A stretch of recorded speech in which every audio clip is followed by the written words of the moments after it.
बिस्मिल्लाहिर्रहमानिर्रहीम, अस्सलाम वालेकुम नाज़रीन, आप देख रहे हैं प्रोग्राम द लास्ट आवर। मैं हूं यासिर रशीद और स्टूडियो मेरे साथ बराजमान है सीनियर तजज़ियाकार राना मोहम्मद अजीम साहब। नाज़रीन, ये है पाकिस्तानी मीडिया और हम हैं पाकिस्तानी मीडिया के वो तर्जुमान जो हक़ाइक़ की बुनियाद के ऊपर ख़बर देते हैं। लेकिन एक मंजर कशी, एक कैनवस, एक अक्सबंदी जो है वो भारतीय मीडिया के ऊपर इस वक्त हो रही। आप भारतीय मीडिया को ज़रा गलती से ट्यून करके देख लें, आपको वहाँ पर यह मालूम पड़ेगा कि पाकिस्तान की धरती से जो है जहाज़ उड़े हैं, वो जम्मू कश्मीर तक भी चले गए, वो 5 शहरों को भी टारगेट कर गए। यहां से स्वान जो ड्रोन का है पूरा झुंड वो वहां पे गया, 100 उन्होंने इंटरसेप्ट भी कर लिए। ताज़ा तरीन उनकी इतलात के मुताबिक 4 तैयारे भी वो मार गिरा चुके हैं और फिर वो वापस जवाबी हमला भी कर चुके हैं और कराची को टारगेट भी कर चुके हैं। ये उनका इस वक्त बयानिया है। बौखलाहट के अंदर बैठा हुआ वो गोदी मीडिया जिसको पूरे का पूरा स्क्रिप्ट लिख के दिया जा रहा है, नहीं मालूम कि उसके पीछे के मकासद क्या हैं।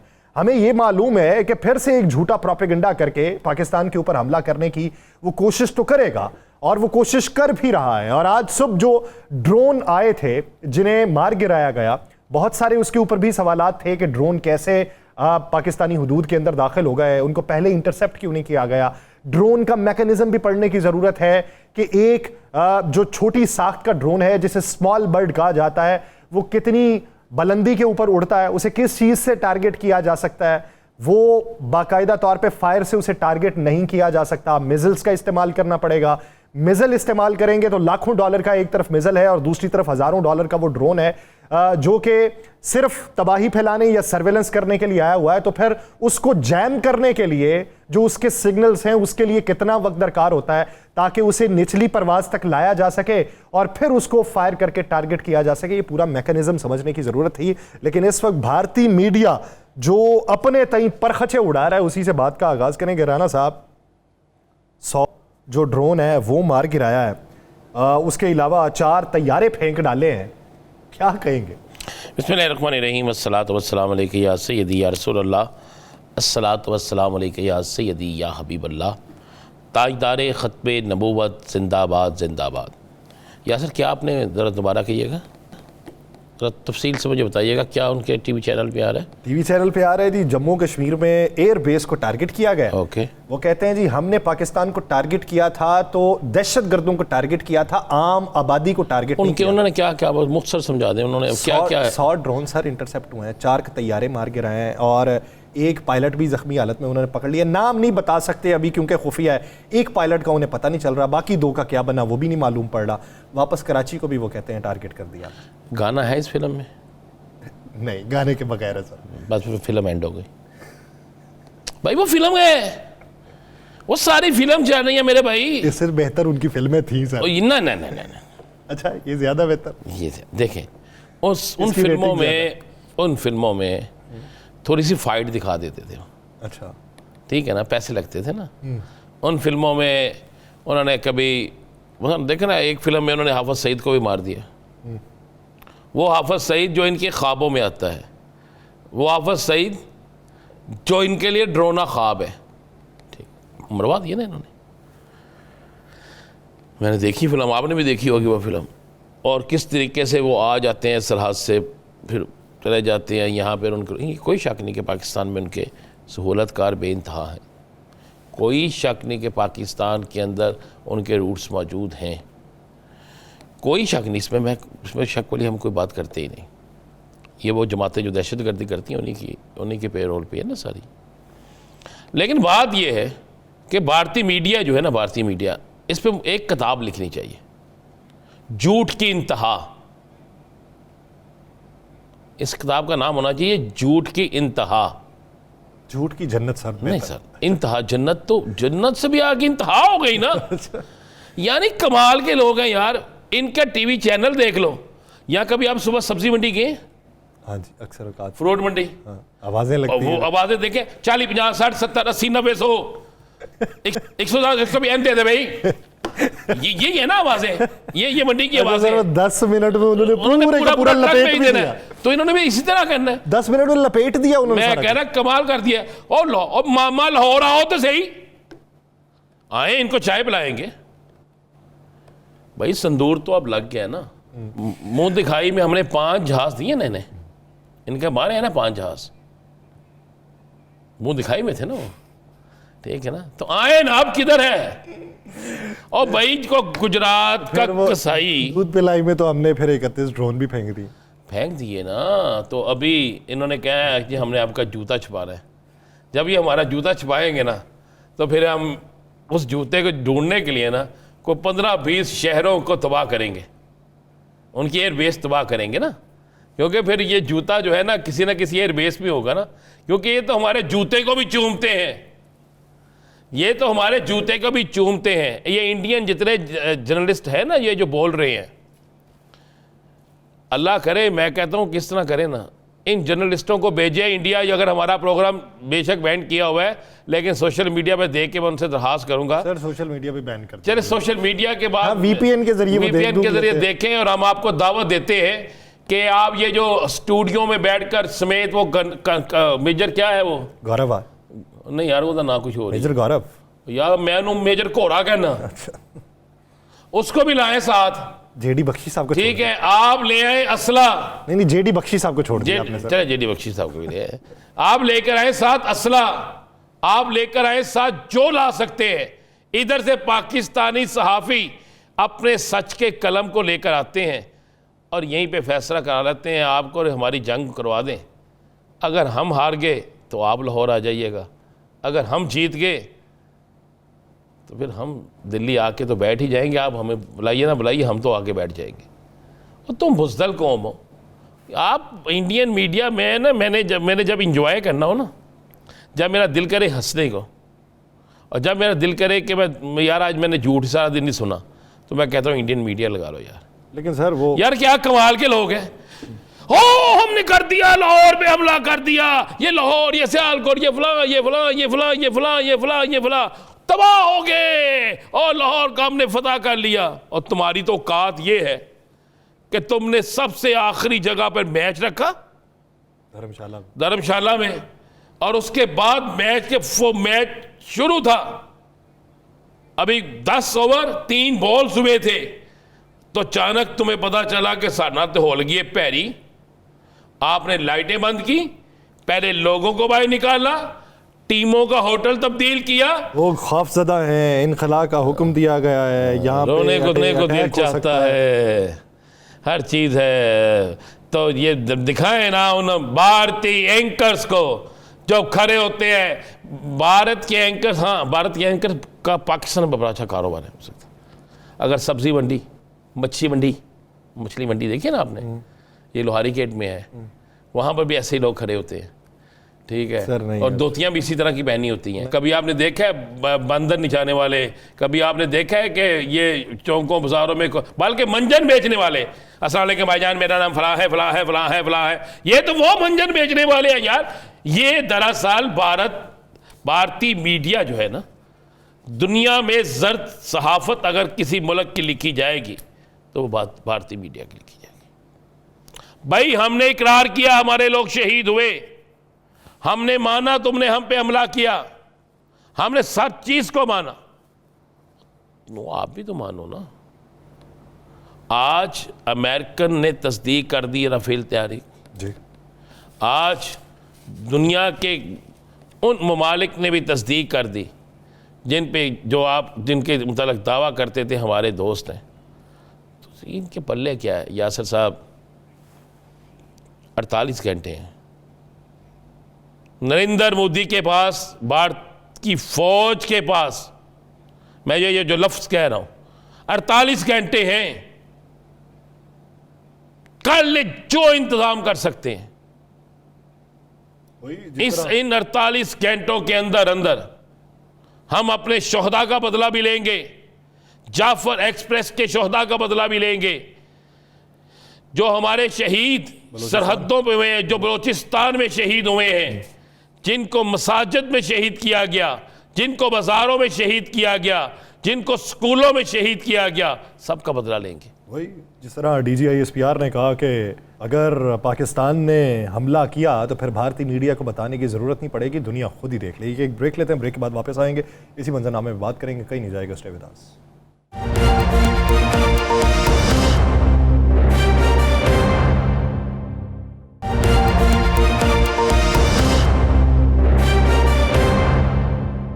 ब्रेक के बाद खुशामदीद नाज़रीन, बहुत सारे सवालात जो जहनों के अंदर पनपे कि ये ड्रोन्स जो हैं ये किस तरीके से सरहद से इतना अंदर आए। बहुत सारे सवालात, उसकी ताजियात बयान कर करके थक गए।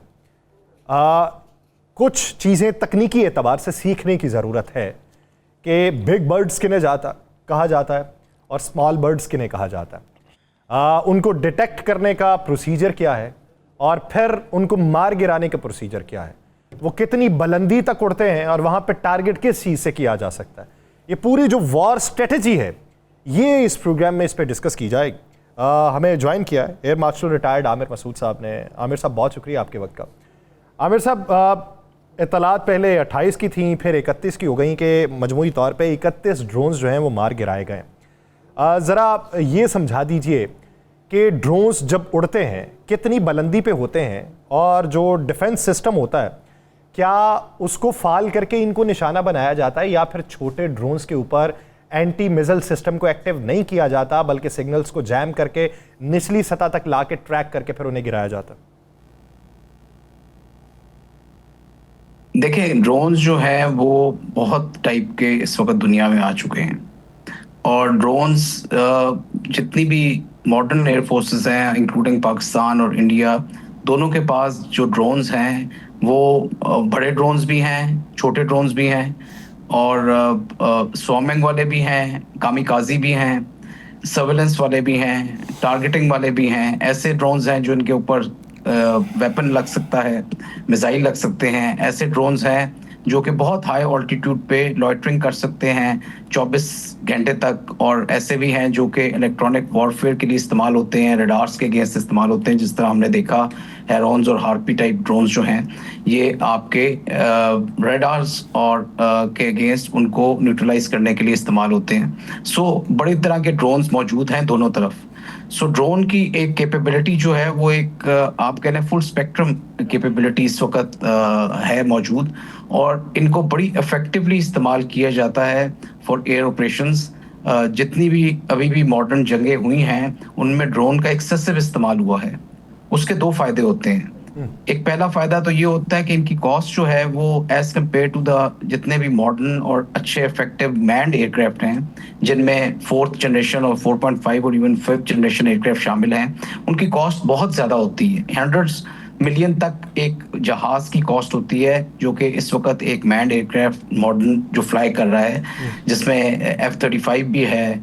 इवन राफेल की कॉस्ट जो है वो इट इज़ एज 80 मिलियन, और सिमिलरली जो जितने भी अच्छे जहाज हैं उनकी 40 मिलियन से ऊपर ही कॉस्ट है। जबकि ड्रोन जो है वो बहुत इसके मुकाबले में 1-2 मिलियन से भी कम के ड्रोन मिलते हैं और बड़े बड़े इफेक्टिव ड्रोन होते हैं। उनकी जो फायर पावर होती है वो कभी कभार बहुत इफेक्टिव होती है, लेकिन उनका जो डैमेज होता है वो बहुत ज़्यादा, मतलब उनके अगर अपना तौर पे वो किसी तरह क्रैश हो जाए या वो मारे जाएं तो उनका वो नुकसान नहीं होता जो कि एक रेगुलर जहाज का होता है। दूसरी ये कि आप इनको एक्सेसिवली इस्तेमाल कर सकते हैं in different at different altitudes और डिफरेंट रोल्स में इस्तेमाल कर सकते हैं। तो वो काम जो कि एक मैन्ड जहाज करता है उस कंप्लीट स्पेक्ट्रम में आप एक ड्रोन को या अनमैन्ड एयरक्राफ्ट को भी इस्तेमाल कर सकते हैं, और जो सलाहियत बॉर्डर के दोनों तरफ मौजूद है इस वक्त। ये तो समझ में आ गई। भारत ने जो आज ड्रोन इस्तेमाल किए हैं वो ड्रोन कौन से थे? क्या उस पर मिसाइल फिट हो सकता था या उन ड्रोन्स पे कोई ऐसा वेपन लग सकता था? क्योंकि जो लाहौर में एक ड्रोन गिरा जिसके हवाले से ISPR में कहा कि उसमें कुछ चीज़ें थीं, इशारा दिया गया कि उसका जो धमाका था वो इतना खौफनाक था, उससे कुछ लोग ज़ख्मी भी हुए। तो क्या वो ड्रोन कोई ख़ास ड्रोन थे या वो ड्रोन थे जिसमें मिसाइल या कोई और वेपन लग सकते हैं? देखिए, जो इजराइल के ड्रोन इन्होंने इस्तेमाल किए जो ज़्यादातर नज़र आए वो हैरोप थे, लेकिन एक और ड्रोन है हार्पी। ये हैरोप और हार्पी दोनों को इस्तेमाल करते हैं और इन कॉम्बिनेशन भी इन दोनों ड्रोन्स को इस्तेमाल किया जाता है। और इन दोनों ड्रोन के साइजेस कंपैरेटिवली छोटे हैं। हैरोप थोड़ा सा बड़ा ड्रोन है जो आपको ज़्यादातर नज़र भी आया टेलीविजन पे, और हार्पी उससे भी छोटा ड्रोन है। ये ड्रोन ज़्यादातर एयर डिफेंस के जितने रेडार्स लगे होते हैं, जिस तरह पाकिस्तान एयरफोर्स के लगे हुए हैं ऑल अलोंग द बॉर्डर, उनके अगेंस्ट इस्तेमाल किए जाते हैं। ये लॉयटर भी करते हैं और फिर ये जाके एक किस्म के कामिकाजी रोल में इन रडार्स को डिस्ट्रॉय करते हैं after picking up their emissions. तो ये सेंसर्स के अगेंस्ट इस्तेमाल होते हैं ये जो ड्रोन्स आज हमने देखे काफ़ी सारे, और इनका मकसद यही होता है कि किसी भी एयर डिफेंस सिस्टम को न्यूट्रलाइज किया जाए जो कि एक एयरफोर्स की या एक मुल्क की आइज और होती हैं। तो उन आइज को ब्लाइंड किया जाए और फिर सब्सिक्वेंटली एक इफेक्टिव तरीके से एयरफोर्स की और एम्प्लॉयमेंट की जाए और उसकी टारगेटिंग की जाए।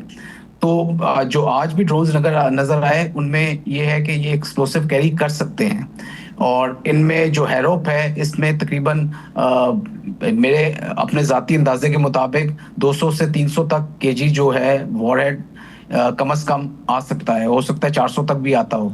तो इसमें एक्सप्लोजन होता है।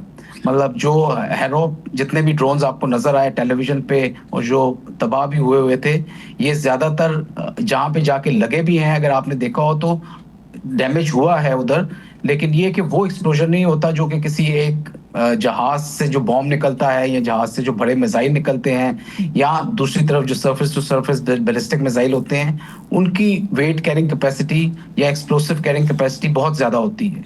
बट इन हैरोप वाले जो ड्रोन्स थे इनमें एक्सप्लोसिव कैरिंग कैपेबिलिटी होती है, और वो एक्सप्लोसिव के साथ आपके अगेंस्ट इंडिया ने इस्तेमाल भी किए। अच्छा आमिर साहब, एक चीज़ और समझाइए, ये जो एयर डिफेंस सिस्टम है इसको सरफेस टू सरफेस मिसाइल को डिटेक्ट करने में, इंटरसेप्ट करने में आसानी होती है या एयर टू सरफेस में? और अगर सरफेस टू सरफेस में है तो एयर टू सरफेस वाला जो माहौल है उसमें फिर क्या परेशानी का सामना करना पड़ता है? देखिए जी, जो रडार्स होते हैं ना, नॉर्मल रडार्स, वो बने होते हैं एक जहाज को पिक करने के लिए या जहाज की तरह के ऑब्जेक्ट्स को जो जिनका क्रॉस सेक्शन जरा बड़ा होता है। इसी तरह जो स्टेल्थ वाले जहाज होते हैं उनको एक normal radar, conventional radar pick नहीं कर सकता। इसीलिए उन्हें स्टेल्थ एयरक्राफ्ट कहते हैं, क्योंकि उनका जो क्रॉस सेक्शन होता है या उसके फ्रेम को इस तरह से बनाया जाता है और उसके ऊपर कोटिंग भी इस तरह से होती है कि जो रडार की एमिशंस उन्हें आके लगती हैं वो वापस रिफ्लेक्ट नहीं होती, बल्कि या तो डिफ्लेक्ट हो जाती हैं या एब्जॉर्ब हो जाती हैं। तो इस वजह से वो जहाज विजिबल नहीं होता। इसी तरह ये जो ड्रोन्स होते हैं या ये जो मिसाइल्स होते हैं, चाहे वो सरफेस टू सरफेस हो या एयर टू सरफेस हो, इनका क्रॉस सेक्शन बहुत छोटा होता है और इसको पिक करना एक आम रडार के लिए बहुत मुश्किल होता है। लेकिन हमारे पास, हमारे एयर डिफेंस में ये कैपेबिलिटी मौजूद है कि हम इन मिसाइल्स को, इन ड्रोन्स को, इन स्लो स्पीड टारगेट्स को बहुत इफेक्टिवली पिक कर सकते हैं और इतनी रेंजेस से पिक कर सकते हैं कि हमारा एयर डिफेंस सिस्टम उस पर रिएक्ट करे और उनको न्यूट्रलाइज करे, उन्हें तबाह कर सके। पाकिस्तान को अब क्या हिकमत अमली अपनानी चाहिए? ये आज आपने भारतीय मीडिया सारा देखा होगा, सुना होगा, अब तक उन्होंने हमारे कई जहाज़ भी गिरा दिए हैं, उन्होंने हमारे कई ड्रोन भी गिरा दिए हैं। उनके बस में नहीं, बस फिल्म का आखिरी हिस्सा रह गया उनका, लास्ट में होता है ना जो जिस पे सिर्फ एक्टर्स वगैरह के नाम आते हैं, उनकी फिल्म का आखिरी हिस्सा वही रह गया। तो क्या आप समझते हैं कि इतना आसान है जितना भारतीय मीडिया दिखा रहा है, और इस तरह दिखा रहा है जिस तरह सेकेंडों में ये सारा काम हो रहा है? देखिए जी, ये आपके ख्याल में शायद आखिरी हिस्सा रह गया और मेरा ख्याल में तो अभी शुरू हुई है। वो कहते हैं ना कि पार्टी अभी शुरू हुई है और अभी तो बड़ा नहीं, मैं इंडियन मीडिया की बात कर रहा हूँ। पार्टी तो वाकई अभी शुरू हुई है, इंशाल्लाह आज रात को शुरू होगी। तो देखें, ये जो इनके पास जो कैपेबिलिटीज थी वो उन्होंने अपनी एक्सपोज भी की और वो हमारे सामने भी एक्सपोज हुई। आपने कहा कि इन्होंने हमारे जहाज भी गिरा दिए। अभी देखें, बहुत सारी फेक न्यूज़, जिस तरह आपको भी पता है कि जब भी इस तरह की वॉर वाली कंडीशन होती है तो जो सच्चाई होती है वो सबसे पहली कैजुअलिटी वही होती है। Truth is the first casualty. तो इस वक्त जो बहुत सारा एक हाइपरनेस नजर आ रही है आपको और दोनों तरफ में नजर आ रही है और काफी सारा हिस्टीरिया जो एक क्रिएट हुआ है, तो उसमें हकीकत कुछ और है। हमारा कोशिश ये होनी चाहिए, हमारी भी, हमारे जवानों की, हमारे एयरफोर्स और जितनी आर्म फोर्सेस हैं उनकी और हमारी लीडरशिप की, कि हम अपना फोकस लूज ना करें और हम इस चीज पे, अपने ऑब्जेक्टिव्स पे जरूर एक निगाह रखें और ये भी ज़हन में रखें कि इंडिया का एंड स्टेट ऑब्जेक्टिव क्या हो सकता है, जो मुझे बहुत इरैशनल नजर आ रहा है।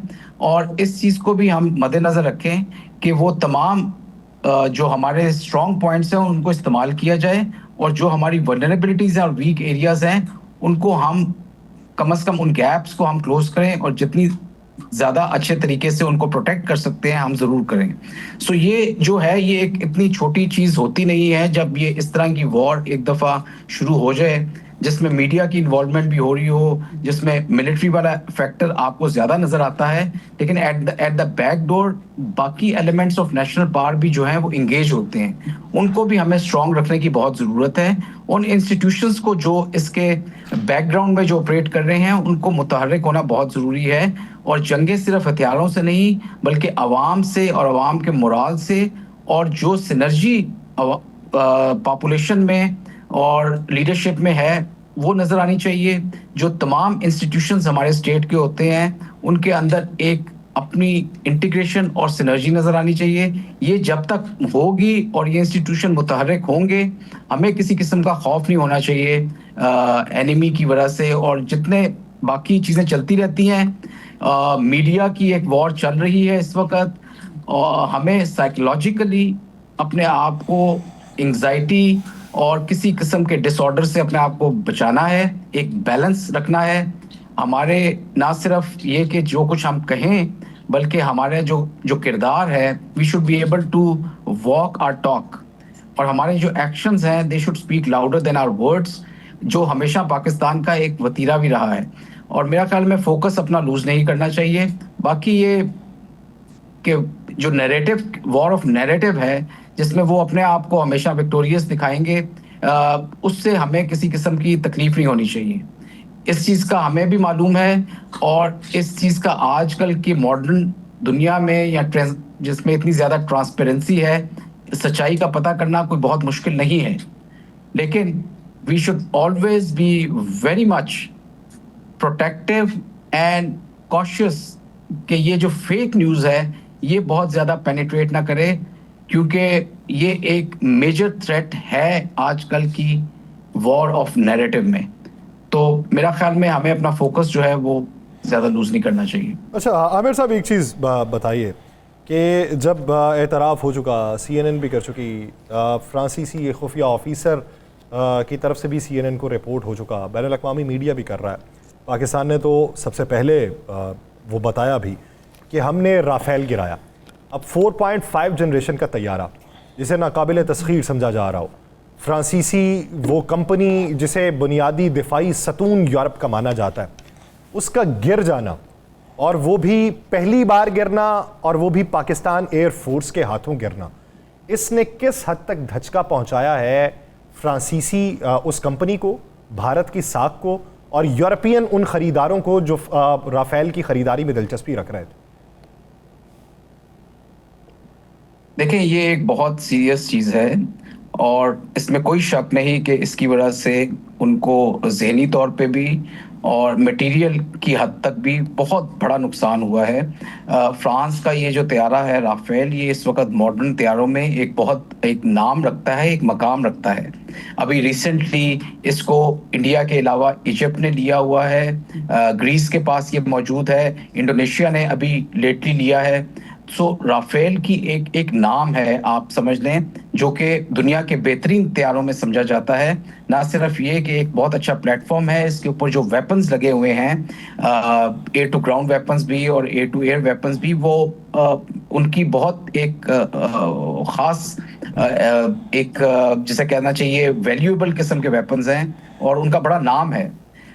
तो ये जिस तरह से इसको गिराया गया है, डेफिनेटली ये सारी रेपुटेशन भी डैमेज हुई है। ना सिर्फ कंपनी की रेपुटेशन डैमेज हुई है, इनकी एयरफोर्स की रेपुटेशन बहुत डैमेज हुई है, और एक सवालिया निशान है उनकी ट्रेनिंग पे और उनकी एम्प्लॉयमेंट स्ट्रेटजी के ऊपर भी, कि क्या कितनी वीकनेस के साथ उन्होंने इस चीज़ को इस्तेमाल किया कि पहले घंटे में ही उन्होंने 3 राफेल जो है वो खो बैठे, और उनमें से एक राफेल की तो दुनिया ने पूरी तस्दीक भी कर दी है। देखिए, 3 राफेल खोना, और मैं समझता हूँ ये तो बहुत बड़ा एक डैमेज है, और इसमें से अगर एक जहाज भी अगर कंफर्म उसका जो है पूरी दुनिया मान रही है कि राफेल गिरा है, ये बहुत बड़ा डैमेज है उनके लिए साइकोलॉजिकली भी। एंड जिस तरह मैंने कहा कि उनकी ट्रेनिंग पे बहुत बड़ा सवालिया निशान है कि उन्होंने इसको इस्तेमाल किस तरह से किया, कि उसको J-10C ने जो है वो टारगेट किया और उसको मार गिराया। सो मेरा ख्याल में ये बहुत बड़ा डैमेज है, बहुत बड़ा डैमेज है, नफसियाती तौर पे भी, मालियाती तौर पे भी और तरबियती तौर पे भी बहुत बड़े सवालिया निशान ये छोड़ता है। बहुत शुक्रिया दिफाई तजियाकार मार्शल रिटायर्ड आसिम साहब इस हवाले से हमें वक्त दे रहे थे। नाज़रीन एक ब्रेक लेते हैं, ब्रेक के बाद वापस आएंगे, इन इश्यूज़ पे बात होगी, कहीं नहीं जाएगा। Stay with us.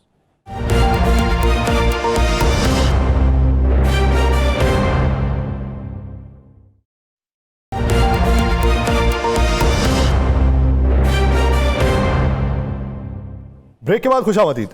नाज़रीन सहाफ़त शुरू किए, अरसा बीत गया, बहुत सारे मौके आए कि जिनके ऊपर बेशुमार ख़बरें देखीं, परखीं, किसी पे हंसी आई, किसी पे मजाक भी उड़ा, किसी पे बहुत संजीदगी का उनसर नुमाया हुआ, लेकिन हमेशा ये सोचा कि कोई भी ख़बर ऐसी ना हो कि जिसके ऊपर तादमे मर्ग मजाक उड़ाया जा सके। लेकिन भारत की तरफ से ऐसे ऐसे पटाखे और चुरलियाँ छोड़ी जा रही हैं इस वक्त कि जिसको देख के इंसान वर्ताए हैरत में मुब्तला हो जाता है कि यार मजाक इस हद तक भी किया जा सकता है, और वो भी नेशनल स्क्रीन पे बैठ के, वो भी अपने पुराने तज्जियाकार लेके, अपने वेटरन्स लेके, अपने लोगों को ग्राउंड में उतार के इस तरह की हजीमत आप करवाएंगे कि कल को उसमें से रत्ती बराबर भी अगर सच साबित ना हो पाया तो क्या होगा। लेकिन जब आपने ढीठपन का लिबादा ओढ़ रखा हो तो फिर ये मैटर नहीं करता कि उसके अंदर वाली साख्त क्या है, कौन है, कितनी हैसियत है, क्या किरदार है। यही इस वक्त किरदार अगर आपने देखना है तो भारतीय मीडिया के ऊपर देखा जा सकता है। लेकिन पाकिस्तान की दिफाई पोजीशन, पाकिस्तान का वापस प्रीएम्प्टिव स्ट्राइक करने का जो प्लान है उसी बारे में बात की जाएगी, और बिलखुसूस बात की जाएगी पाकिस्तान के अवाम के जज्बे के हवाले से। इसी बारे में बात करेंगे। बैरिस्टर शाहिद मसूद, रहनुमा पाकिस्तान तहरीक इंसाफ, वो हमें ज्वाइन कर चुके हैं। बैरिस्टर साहब बहुत शुक्रिया आपके वक्त का। बैरिस्टर साहब अभी हम बात कर रहे थे कि एक होती है फेक न्यूज़। फेक न्यूज़ क्या है? अफवाहों का बाजार गर्म हो जाए, ठीक है, चलाई जाए जो भी है। एक वो अलग ही मयार है, मेराज ही उसकी अलग है जो इस वक्त भारतीय मीडिया के ऊपर चल रही है कि पता नहीं हमारे कितने तैयारे गिरा दिए, कितने ड्रोन गिरा दिए, कितने पायलट पकड़ लिए, कितने शहर तबाह कर दिए। लाहौर में हर तरफ मलबे का ढेर उन्हें दिखाई दे रहा है। इसके बरक्स आप पाकिस्तानी अवाम, ये केओस फैलाने की बात है, ये भी वॉर टैक्टिक्स में इस्तेमाल होता है। आप पाकिस्तानी अवाम का जज्बा क्या देखते हैं? यानी आप भी उन इलाकों से ताल्लुक़ रखते हैं, सरहदी इलाका है, क्या देखते हैं कि क्या सूरत हाल है और लोगों की आरा क्या है?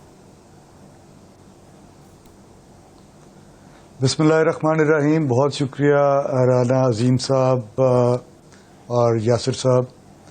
यासिर साहब, जिस तरह जो जज्बा है, जिस तरह शुरुआत में आपने और राना अजीम साहब ने बात की सिंदूर की और सब्जी मंडी की और वहाँ पे लगते हुए जो है वो नारों की, पाकिस्तान की अवाम खुदा की कसम इसी तरह इस जंग को ले रही है। किसी के अंदर कोई खौफ नहीं। और खौफ किस चीज़ का? ये वो कौम है जो ला इलाहा इल्लल्लाह मुहम्मद रसूलुल्लाह पे यकीन रखती है। ये वो कौम है जो शहादत को अपने लिए जो है वो एजाज़ की बात समझती है। ये वो कौम है जिसने ये बल्कि मैं कहूँगा कि ये वो नस्ल है जो सुल्तान टीपू की है। सुल्तान टीपू के पास उस वक्त भागने का रास्ता था, लेकिन उसने कहा कि शेर की एक दिन की जिंदगी गीदड़ की 100 साल जिंदगी से बेहतर है। ये वो कौम है, जब 65 की वॉर थी तो जुल्फिकार अली भुट्टो का नारा आपको याद है कि मैं वापस जाऊंगा, 1000 साल तक लड़ूंगा, घास खा के भी लड़ेंगे। तो ये पाकिस्तान की कौम का जज्बा जो 65 के अंदर था वो आज दोबारा मुझे वही जज्बा नजर आ रहा है।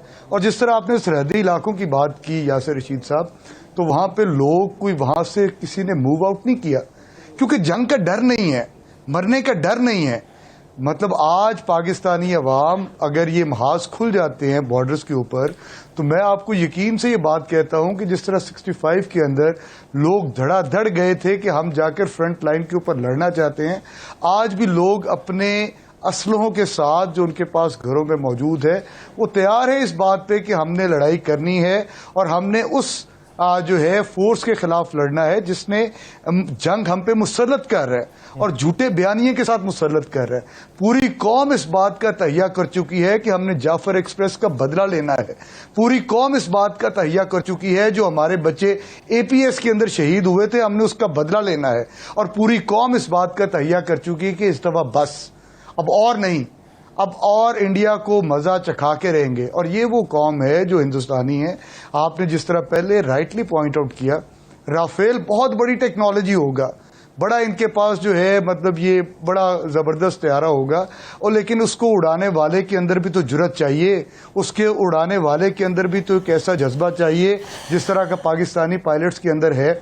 हम अपने F-16 के साथ इनके राफेल को मार रहे हैं, 5-5 मार रहे हैं, इनके घर में घुस के इनको मार रहे हैं। अभी नंदन का वाकया आपको याद है, यहां पे मारा, आया वो था, यहां पे चाय पिलाई और वापस भेजा। अब जिस तरह पहले, और ये बात जो भारतीय मीडिया बार बार कर रहा है कि जी इंडियन ऑक्युपाइड कश्मीर के अंदर जो है वो इन्होंने हमला कर दिया, वहां पे 15 जगहों पे स्ट्राइक किया है। तो जिस तरह मेरे DG ISPR ने पहले कहा कि जब पाकिस्तान कोई जवाब देगा तो उसका मीडिया के ऊपर शोर नहीं होगा, बल्कि पूरी दुनिया के अंदर उसकी आवाज जाएगी। वो जुबान जदेआम चीज होगी कि पाकिस्तान ने हमला किया था, पाकिस्तान ने सिंदूर लगाया था, और सिंदूर के बाद जिस तरह राणा अजीम साहब ने कहा, जूती छुपाई, हम जूता वहां से निकाल के इनके सर के ऊपर भी मारेंगे। मिनिस्टर साहब, तहरीक इंसाफ से आपका ताल्लुक है, बेइंतहा मुकदमात का सामना भी किया, लेकिन जब वक्त आया मुल्क के लिए तो इमरान खान ने भी कहा कि इस कौम के लिए, इस वतन की खातिर एक हो जाओ। सारी प्रॉब्लम्स भी सही, लेकिन इस वतन की खातिर आप आज भी आपका जज्बा उसी तरह है कि जिस तरह आपको सारी मुश्किलात भूल गई हैं। तो आप समझते हैं कि इन जज्बात के साथ भारत क्या दुनिया की कोई भी बड़ी से बड़ी ताकत भी हमें हरा सकती है, जहां पे ऐसे जज्बे वाले लोग बैठे? तो एक नामुमकिन सी बात है। जिस तरह मैंने पहले कहा कि हम वो कौम है जो, हमारा ईमान है ला इलाहा इल्लल्लाह मुहम्मद रसूलुल्लाह, गुलामी हमें किसी सूरत कबूल नहीं है, ना हम कबूलते हैं। हम लोगों का आईने पाकिस्तान हमें ये कहते हैं कि हम एक सोवरेन इंडिपेंडेंट नेशन है और हमने अपनी हिफाजत करनी है हर सतह के ऊपर। Right now we are in a state of war, और हमें हर फ्रंट के ऊपर इस वॉर को लड़ना है। वो डिप्लोमेटिक फ्रंट हो, वो बॉर्डर्स के ऊपर हो, वो मीडिया के ऊपर हो, और वो बेशक इंटरनेशनल फोरम्स के ऊपर हो।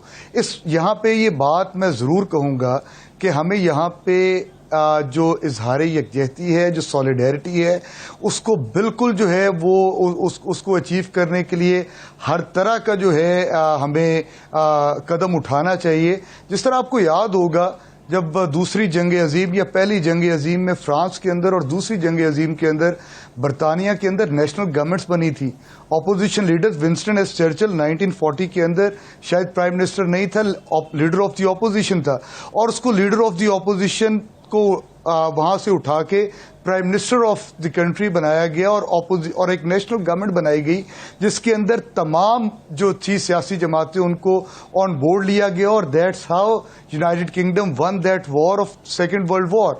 तो 1945 के अंदर आपको फिर एक चीज मैं बताऊं कि विंस्टन एस चर्चिल ने जब इलेक्शन लड़ा तो वो इलेक्शन हार गया था 1945 का, हालांकि वो जंग के अंदर कामयाब होकर, विक्टोरियस होकर निकला था।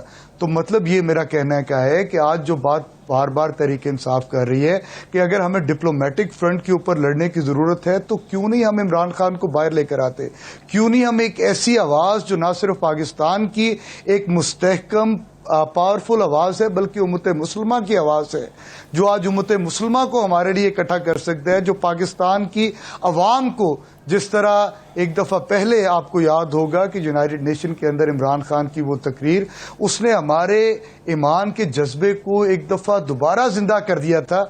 आज फिर हमें शायद उसी तरह के ही नैरेटिव की जरूरत है, जो, और दूसरी मतलब ये तो हम डिप्लोमेटिक फ्रंट के ऊपर उनको इस्तेमाल कर सकते हैं। हमारे जो लॉयर्स हैं, जो हमारे बहुत बड़े बड़े ब्रेन बैठे हुए हैं, उनको आज हम तैयार करें कि यूनाइटेड नेशंस के अंदर, या इंटरनेशनल कोर्ट ऑफ जस्टिस के अंदर जो हमने वहां पे केस प्लीड करना है उसकी तैयारी शुरू की जाए। जो हमारे बॉर्डर्स के ऊपर जो हमारे जवान लड़ रहे हैं, मुझे इस बात में कहने में कोई शक नहीं कि आज भी बॉर्डर के ऊपर मेजर अजीज भट्टी शहीद मौजूद है। आज भी हमारी फौज के अंदर जो है वो अपने कर्नल शेर खान जैसे लोग मौजूद हैं, आज भी राशिद मिन्हास जैसे पायलट हमारे पास मौजूद हैं, आज भी स्क्वाड्रन लीडर जो है नुमान और हसन हमारे पास हैं। हमारे पास बेहतरीन फौज है, हमारे पास बेहतरीन कौम है, और हमारी वो कौम है जो आज नौजवानों के ऊपर 60% जो है वो नौजवानों के ऊपर है, जो जज्बा हुब्बुल वतनी के साथ उनके अंदर बैरिस्टर साहब इसी मौके पे सवाल ये कि जब नजरियाती जंग हो, जब 5th जनरेशन वॉर की बात की जाए, जब भारत जैसा मुल्क अपने पूरे मीडिया के ऊपर एक नैरेटिव बिल्ड कर रहा हो और उसी को बेच भी रहा हो और अवाम वहाँ उसे बाय भी कर रहे हो, तो अभी ताज़ा तरीन इत्तलात तो यही है कि वो जो F-16 और F-17 मार गिराए जाने और पायलट को गिरफ्तार करने की ट्वीट्स की गई थी, वो अब जर्नलिस्ट डिलीट करना शुरू हो गए। सर यार, उन्होंने कागज पे लिखा था F-16, सर वो लिख के भी उन्होंने डिलीट कर दिया ना, मिटा दिया यार। कि मैंने तुम्हें आपको क्या क्या ट्रक तरबूजा ट्रक वेचंडे सन तरबूज मुक गए तो उन्होंने क्या उनको चलिए कार यार क्या बात करते हो? इंडियन जर्नलिस्ट की बात ना करो। इंडियन जर्नलिस्ट पाकिस्तान की सब्जी मंडी में, सब्जी फ्रूट मंडी में ट्रक पे खड़े होकर लाले लाले लाले लाले, वो वाला है ये। मैं बैरिस्टर साहब वापस सवाल के ऊपर आता हूँ। बात ये कि यहाँ पे नज़रियाती तौर पे मुत्तहिद होने और इस नैरेटिव वॉर के अंदर आप लोगों को मशवरा क्या देंगे कि सवालात उठाने की बजाय जो बयानिया है उसको कैसे मजबूत बनाया जा सकता है?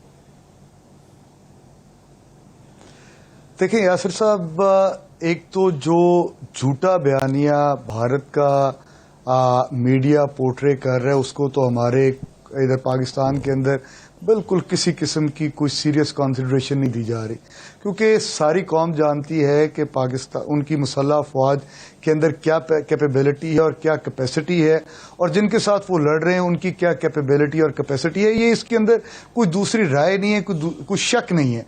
तो जिस तरह मैंने पहले कहा कि कौम को इस बात का बिल्कुल उसी तरह यकीन है, मुसल्लम ईमान की तरह, कि जो हमारे DGISPR ने बात की कि जिस दिन पाकिस्तान ने जवाब दिया उसका बवेला पाकिस्तानी मीडिया या इंडियन मीडिया पे नहीं होगा, बल्कि आवाज खुद ब खुद आ जाएगी इंटरनेशनल मीडिया से, और वो ऐसा करारा जवाब होगा कि ये ढूंढते फिरेंगे जिस तरह, और ये ज्यादा दूर नहीं है, आज रात या कल रात या मैक्सिमम परसों रात की बात नहीं, परसों तक जवाब आना ही आना, और पहले भी आया था। और बैरिस्टर साहब इंशाल्लाह परसों तक नहीं जाएगी, इंशाल्लाह नहीं, परसों तक जाएगी। यासर भी जाग रहा है, हम भी जाग रहे हैं, तो इंशाल्लाह पूरी कौम जाग रही है, कौम जो है इस वक्त पूरी कौम जाग रही है, और इंशाल्लाह भारत को सुला के बैठेंगे, पूरी पक्की नींद सुलाएंगे उन्हें इंशाल्लाह। तो बैरिस्टर साहब, इंशाल्लाह राणा साहब, और बैरिस्टर साहब बतौर सियासतदान तो आपने बात की, आप एक वकील भी हैं, आपने बतौर वकील वकला में क्या जज्बा है?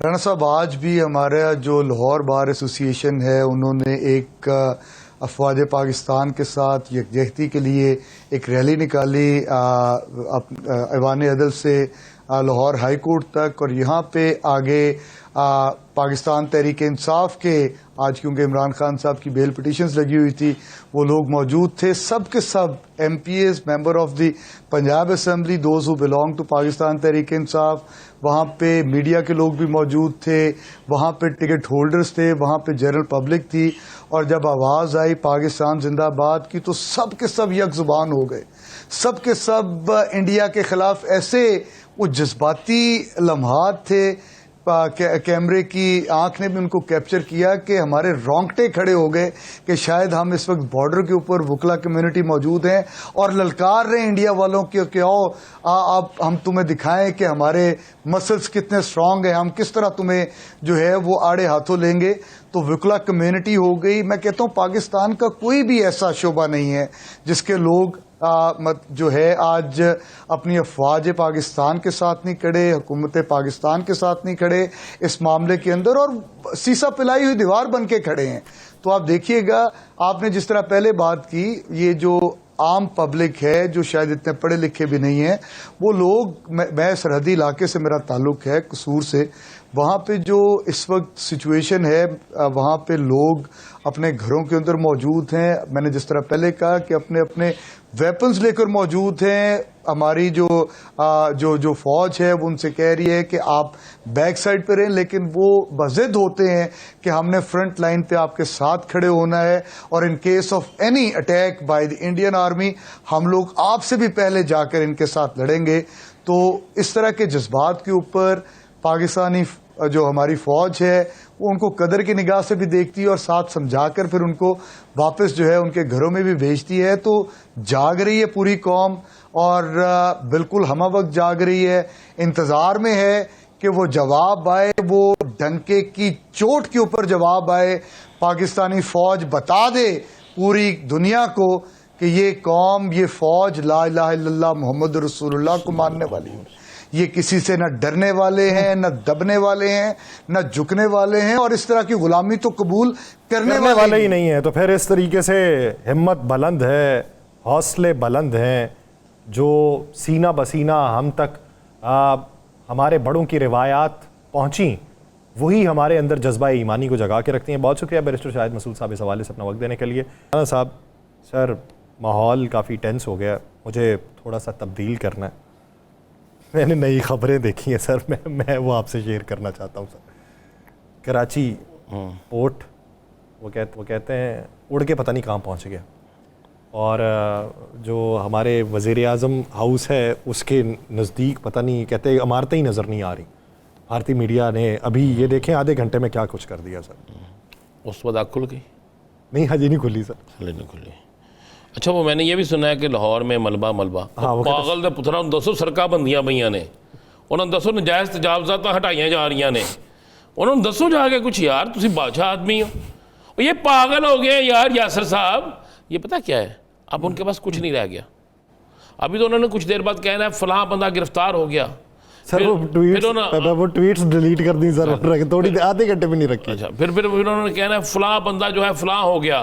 फिर उन्होंने शहर के शहर तबाह कर देने हैं। अच्छा, वो तबाह कैसे करते हैं? उन्होंने रखी हुई 7 पेंसिलें 7 पेंसिलें 7 पेंसिलें रखी हुई हैं, और रखी भी पंजाबी में हम कहते हैं कच्ची पेंसिल, वो रखी हुई है। इस तरह लिखते हैं लाहौर आसमान जोशदा तबाह कर दिया, उठा देते हैं, ये देख लें। अच्छा, फिर वो लिख देते हैं कराची ये भी तबाह कर दिया। वो ऐसे जैसे लूडो देखते हैं, लूडो खेलते हैं, वो फेंकते हैं तो वो सीढ़ी में लगती है सांप वाली के ऊपर चले जाते हैं, ऊपर जाके एक सांप होता है वो डंग मारता है, फिर नीचे आ जाते हैं। और ये तो ये खेल रहे हैं, इनको नहीं पता यार। मैंने तो आपसे एक बात कही है कि दुनिया के अंदर कुछ चीज़ें ऐसी होती हैं जिनसे पर्दा उठना बहुत ज़्यादा ज़रूरी होता है, बहुत ज़रूरी होता है। मेरे पास ट्वीट किया एक मीडिया ग्रुप है, हमारी एक कॉन्फ्रेंस थी नेपाल में, जिसमें पाकिस्तान से मैं था, हर मुल्क से एक आदमी था। तो उसकी जो प्रेसिडेंट है ना, वो भारत की है। अच्छा। जो एशिया पैसिफिक की प्रेसिडेंट है। आज उसने खुद लिखा कि भारत इंतहाई दर्जे, सख्त लफ्ज़ लिखा कि इंतहाई दर्जे की कमीन की पे उतरा है। और उसने कहा है कि अगर आप कॉन्फ्रेंस में गई तो आप पर भी FIR होगी, और वहाँ पर जो सहाफ़ी आए होंगे ऐसे मुल्कों के जिनका पाकिस्तान से तल्लुक़ होगा, हम नेपाल से उन्हें खटमंडू में थी गिरफ्तार कर लेंगे। उनके मैंने फिर लिखा कि क्या आपके उधर सहाफ़त आज़ाद? उसने कहा जो सहाफ़त आज़ाद थी उस सहाफ़त को सामने नहीं आने दिया जा रहा।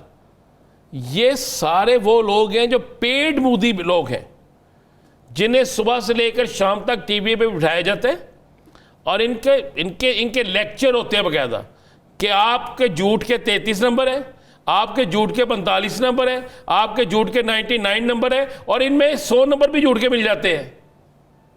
वो मेजर को नहीं मिलते, उसको रोजाना मिलते हैं। तो ये लोग हैं जो वहाँ पे अच्छे सहाफ़ी भी है, बेइंतहा अच्छे सहाफ़ी भी है, जिन्होंने मकबूजा कश्मीर वाले सारे वाक़े को बेनकाब किया। हाँ, फिर अपने आप को बैन करवा लिया। सर करवा लिया ना, वहाँ पे जो लोग हैं, फिर वहाँ पे वो भी सहाफ़ी हैं, वो भी बैन हो गए ना। है ना, सच बोल रहे हैं ना, सच लिख रहे हैं ना, सच दिखा रहे हैं ना, वो भी है। देखें, पाकिस्तान, इंडिया, अमेरिका, चाइना, दुनिया का कोई भी मुल्क हो, उस मुल्क के अंदर सहाफ़त पर पाबंदी नहीं होनी चाहिए। आज़ादी सहाफ़त उस पर पाबंदी होनी चाहिए जो झूठी सहाफ़त करता है। अगर आप ये पाकिस्तान में होते ना, इन पर सच्ची मुच्ची का पीका एक्ट लग गया होता, बल्कि टीका एक्ट लग गया होता। ये तो झूठ का बाजार गर्म किया हुआ है। ये तो वो लोग हैं जिसकी इंतहा कोई नहीं, और इन पे तो ये भी नहीं पता, ये कल को कह दें कि हमने पाकिस्तान से 22 एटम बम ले लिए हैं। चुरा लाए, चुराना तो कहना ही नहीं ना, छीन लिए हैं। और लाए ना, मेरा ख्याल है ये रोजाना रात को ना जितने हैं ना एंकर, इनको दिखाते हैं ये 5-6 इंडियन अदाकारों की फिल्में, ठीक है। उनको दिखाने के बाद कहते हैं कि ये फिल्में देखो, ये किस तरह ये सारा कुछ किया। तुमने सुबह अपने अल्फाज में उसी तरह सब कुछ बयान करना है। उसी तरह वो आते हैं सुबह नहा धो के आते हैं, और काम कोई नहीं होंगे उन्होंने, वो आके सुबह शुरू होते हैं और रात तक वो लगे। अच्छा थकते नहीं यार, ये नहीं मुझे समझ आती खाते क्या है, थकते नहीं है, पेस एक रहती है, पेस एक रहती है। मैं कह रहा कमाल। लेकिन आज जो मजे वाली बात है यासिर साहब, क्या इन दुनिया की सबसे बड़ी लीग इनके मुल्क में होती है, IPL। यार लेकिन पहले इनके चेहरे देखो जरा इनके चेहरे दिखाएं जी दोबारा। ये जो इंडियन ये मोदी, ये इनके चेहरे तो इनके देखें, ये देखें चेहरे इनमें से किसी एक के चेहरे पे रौनक है? गौर से देखें यासिर साहब, इनके चेहरों में किसी एक के चेहरे पे रौनक है? वो ऐनक वाला, दोनों ऐनक वाले, बल्कि 3 ऐनक वाले, 4 ऐनक वाले हैं। नहीं, ये चौथा है जो अब राइट साइड पे अहमद हसन अल अरबी, सिर्फ एक पाकिस्तान की नुमाइंदगी करने वाला, बाकी सारे उधर से बैठाए हुए हैं, यानी 5-1 का मुकाबला करवाया। सच अर्ज है कि एंकर को दिया हमने छोड़, हमारा नहीं, हमारे तो तज्जियाकार है ना, एंकर तो पाकिस्तान लिखा, बाकी अर्नाब गोस्वामी बैठे, बाकी जितने हैं इनमें से किसी एक के चेहरे पे कोई रौनक दिखा दे, मेकअप करके रौनक भी नहीं की, कोई चीज है कि इनके चेहरे पे दिखा दे। और अच्छा सच बोलने वाले के चेहरे से नजर आ जाता है ये सच बोलता है, और थोड़ी सी तो होती है ना यार, वो अल्लाह की कसम इनके चेहरे देखें। अच्छा ये दरमियान वाले हजरत साहब जो हैं, ये मारूफ गोस्वामी, इन पे FIR हुई, याद है ये गिरफ्तार हो गए थे? हाँ जी। किस इल्ज़ाम में हुए थे? मुझे सही से आइडिया, झूठ के इल्ज़ाम में हुए थे। इल्ज़ाम के किसी पे झूठे इल्ज़ाम लगाने, गलत प्रोपेगेंडा करने और ऐसे इल्ज़ाम आते, तो उन फिर हीरो बना कर उठाते। और इनके पास और है क्या? और नरेंद्र मोदी की भी तस्वीर गौर से देखें ना, तो इस तरह लगता है जैसे आप बंदर निचाने वाले नहीं होते। ये बंदर निचाने वाले आपने देखे हैं कभी? ज़मीन पे बैठ जाते हैं, साथ एक छोटी सी बकरी खड़ी कर लेते हैं, सामने बांदर होता है, उनका नाच जो है वो उसी की ज़बान समझता है, ये भी बंदर है। और बीजेपी और RSS की जुबान समझ रहा। हाँ बिल्कुल उसी तरह है, पाबंदी से लाती हूँ, कहना तो कहते इतना कह सकते। नाज़रीन, प्रोग्राम कब आना चाहता है, लेकिन इस उम्मीद के साथ मजाक एक तरफ, अज़रह तफन्नुन जो बातें, लेकिन जज्बा ईमानी जिंदा है। वार करोगे तो फिर वापस वार सहने की तुम में हिम्मत नहीं होगी। हमें दीजिए इजाज़त, अल्लाह ने के बाद।